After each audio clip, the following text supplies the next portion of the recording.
Fabi, first of all, congratulations. A great bounce back, back-to-back victories after that defeat in the first round of the day. How would you assess your performance? Are you happy with the performance in the rapid portion going into the Blitz? No, of course not happy. But all things considered, I guess 50% is not bad. I mean, considering some of the games I played and definitely wasn't in the best shape, I felt.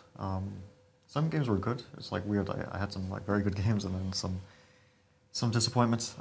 I mean, this game against Gukesh was, of course, the low point. That was my worst game in the tournament because I just had such a nice position from the opening, and was juggling all sorts of good possibilities. Probably spending too much time calculating rather than trusting my intuition a bit. And also against Magnus was disappointing. I mean, it was a very tough game, but he let me back into it at some point, and I even had like some sort of winning opportunity to play f5. It's not.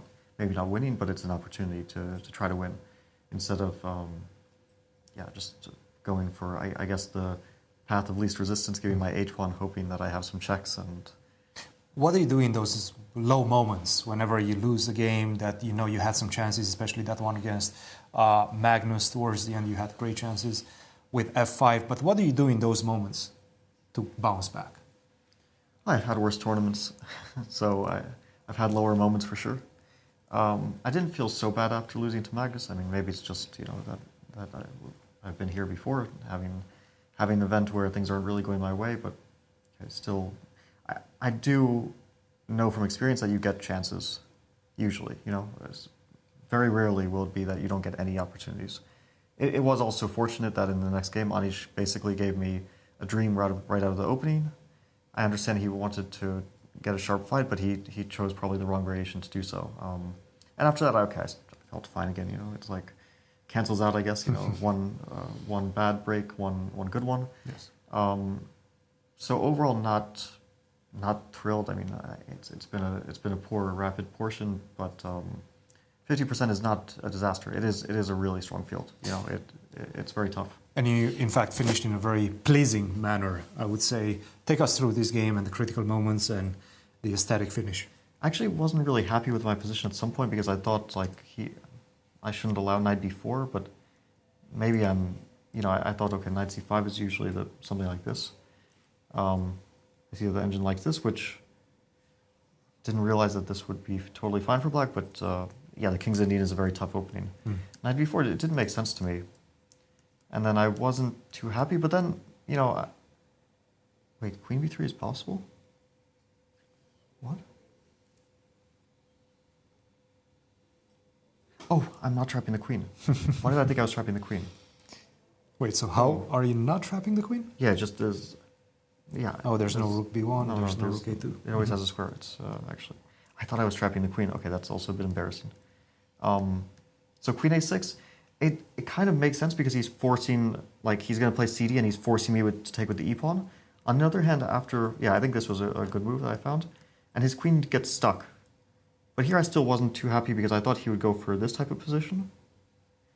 He told me that he didn't want to go for this, but I wasn't actually sure, this kind of thing. Yeah, something like, let's say we get this position. What do I really do here? But maybe it's long term. I get some b4 eventually. I don't know. I wasn't 100% convinced about this. Yeah, when he allowed b3, I was very happy because suddenly his queen really gets shut out. And now bishop f5, queen. I wasn't sure e2 or d3. I was actually thinking e3 maybe. But now knight d7 and g4. Okay. But yeah, then he allowed me this. At first I thought maybe I would play some queen e3 or something, which also looked good. But then I saw this bishop d4 and it's just resignable. It's super nice. It feels really nice because all black's pieces are out of the game. Every variation flows, and his queen is just completely out. It's basically a cautionary tale for what happens if you sideline your queen in the middle game.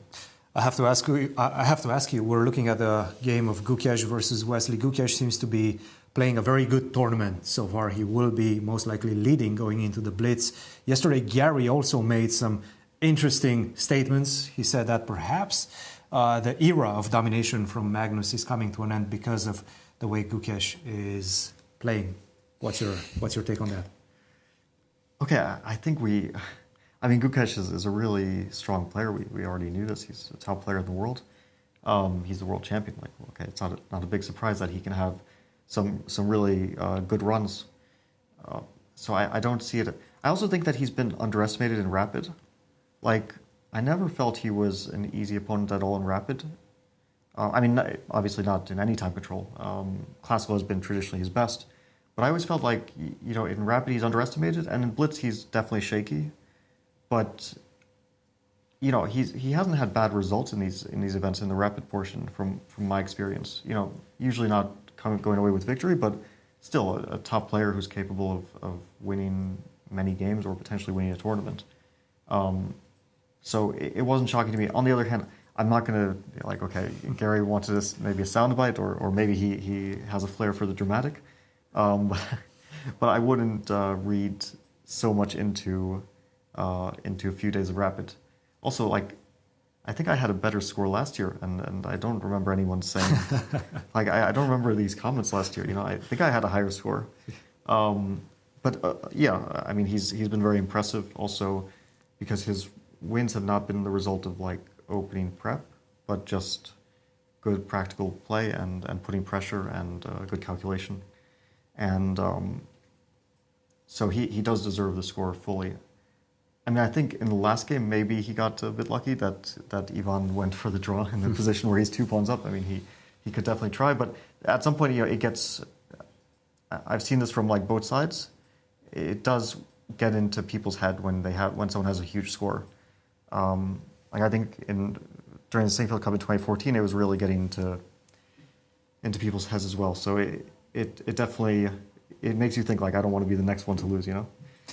Well, thank you very much for your thoughts on that, Fabi. We'll see you tomorrow at the Blitz. Guys, back to you. Thank you, Christian. Thank you, Fabi. The soundbite of the year. The era of dominance for Fabi is about to begin.